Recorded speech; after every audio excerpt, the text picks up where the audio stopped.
Of course, the elections will not be rigged. What does that mean?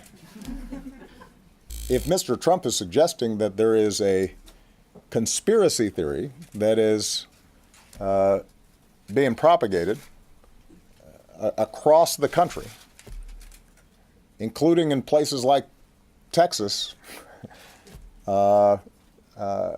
where typically it's not Democrats who are in charge of voting booths, that's ridiculous. That doesn't make any sense, and I don't think anybody would take that seriously.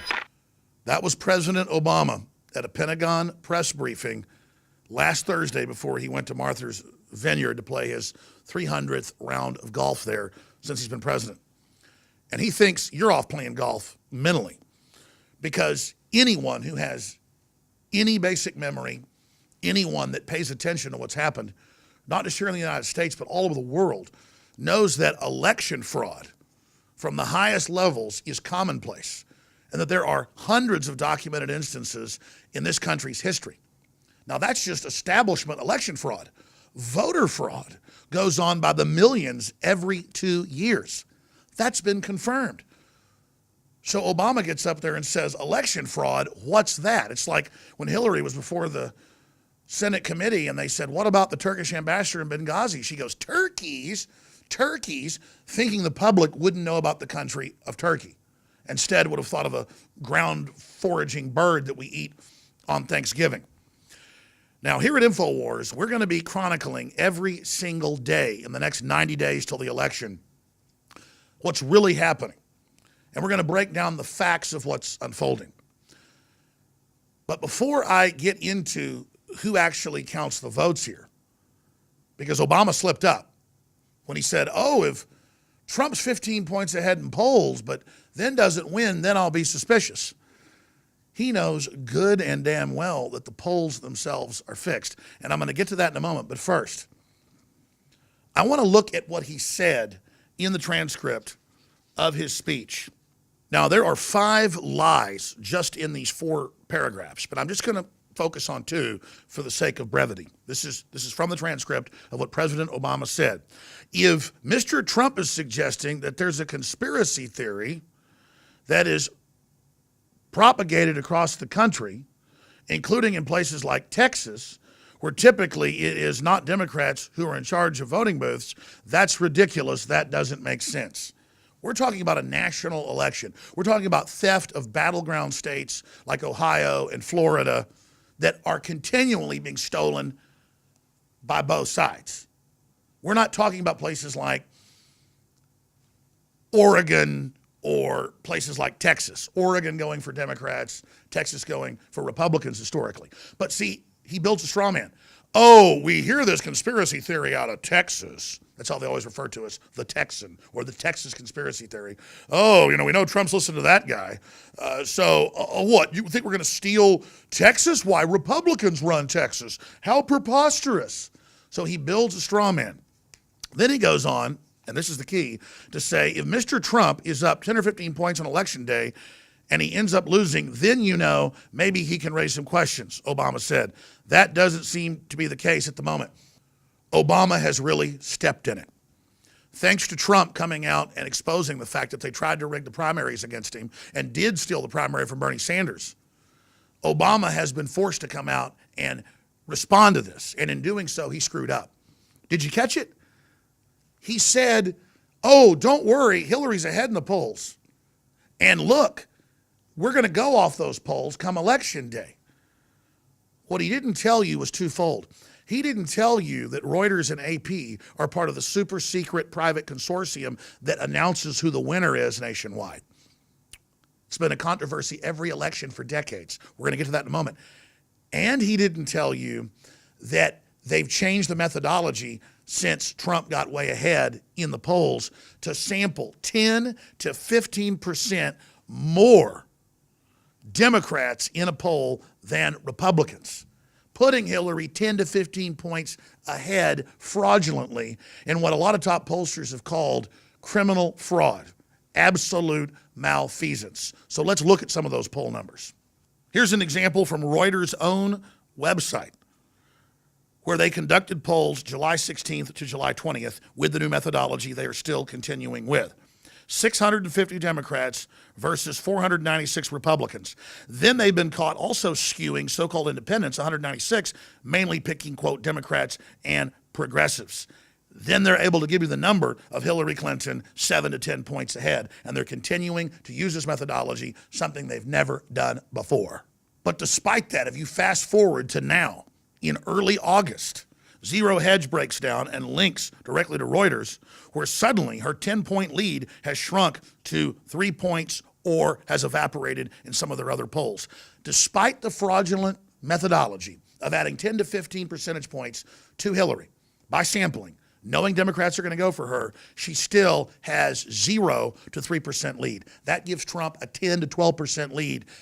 And don't forget, there's a lot of closeted voters out there that are just populists who want change. A lot of Sanders voters that know they were robbed, who are scared to say they're voting for Trump, but are planning to vote for Trump. Now let's look at the most important information yet. Breitbart is reporting on numbers that anybody can compile for themselves that Gateway Pundit put together. These are public numbers. These are crowdsourcing. And whether it's Facebook, whether it's Twitter, you name it, Trump has 3, 4, 5 times the positive reviews and the support that Hillary does. And that's what we see on the streets of America. We can't find Hillary signs or Hillary stickers. We did exit polls ourselves in California, and 8 out of 10 people were supporting Sanders over Hillary. But see, don't forget, AP, and we're getting to that right now, met the day before with the superdelegates at a rich donor's house with Hillary. And the superdelegates said, we're going for Hillary regardless. So that's when AP admits they, quote, called it for Hillary. And then AP itself, part of the secretive organization, then the next day announced the winners at about 8 o'clock at night. And they did it arrogantly right out in plain view. Why? Because the bigger the fraud, the more you have to act like what you're doing is completely normal. Now, it's very important to note, I have interviewed the late, great Collier brothers.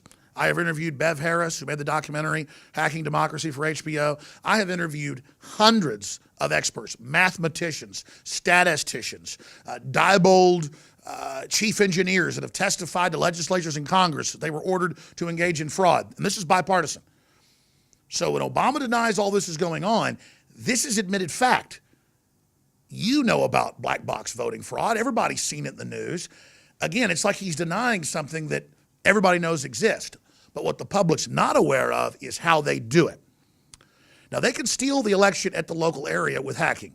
They can stuff the ballot boxes, and that certainly goes on. But the way it's really done is in close battleground states, you simply have the news announce hours before the polls close that someone else is projected to win, and that other people don't go and cast their ballots, or everyone just kind of gives up and believes that person is really the winner.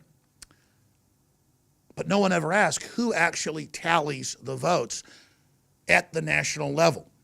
Shortly after JFK's death in 1963, the Associated Press officially, but very quietly, took over the tabulation nationally of who the supposed winners of the elections were. Election after election, Voter News Service's numbers didn't match up with the real exit polls and recounts. They got caught in so many national computer glitches that they were forced to disband the organization after the 2002 election. But one day later, a new corporation was formed with the exact same 6 companies at the head. And that, of course, was National Election Pool.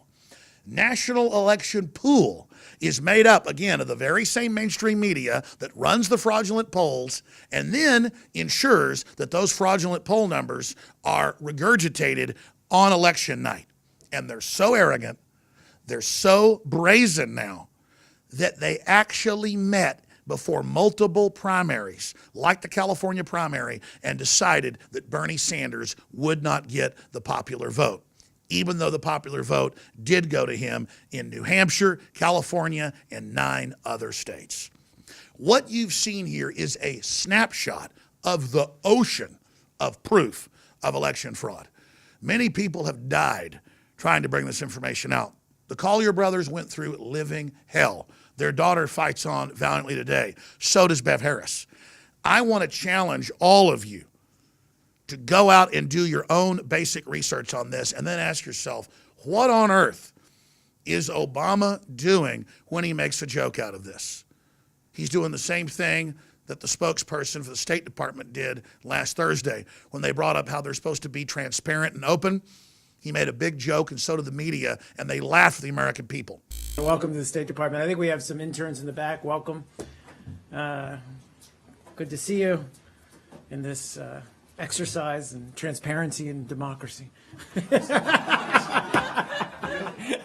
That's just like Gibbs, the former press secretary. For years after the drone program was public, he was told to go on TV and say it didn't exist. The New York Times reports that Vice President Biden, in these sessions talking about the way forward, has pressed specifically for a strategy that elevates the use of unmanned aerial vehicles, drones, and de-emphasizes U.S. combat forces on the ground. Can you tell us if that's true? Major, I think you can understand why I'm not going to get into internal discussions.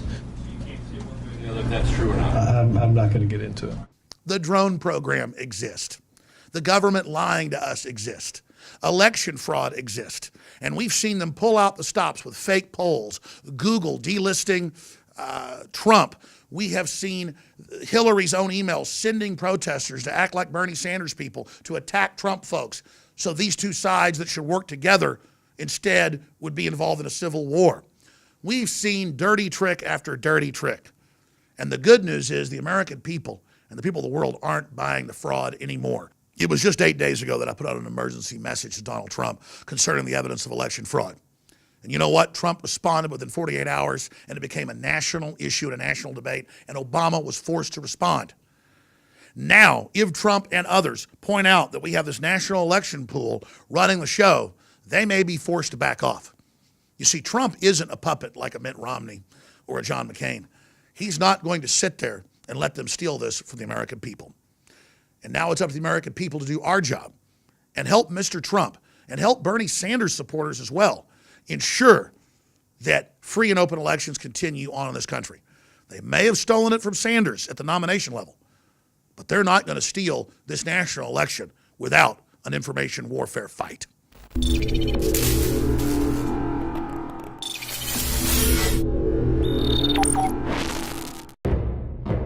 Thousands of years ago, there was a basic form of chivalry. Our ancestors would hear the drums of war, giving the warriors of the tribe a chance to organize and prepare a defense.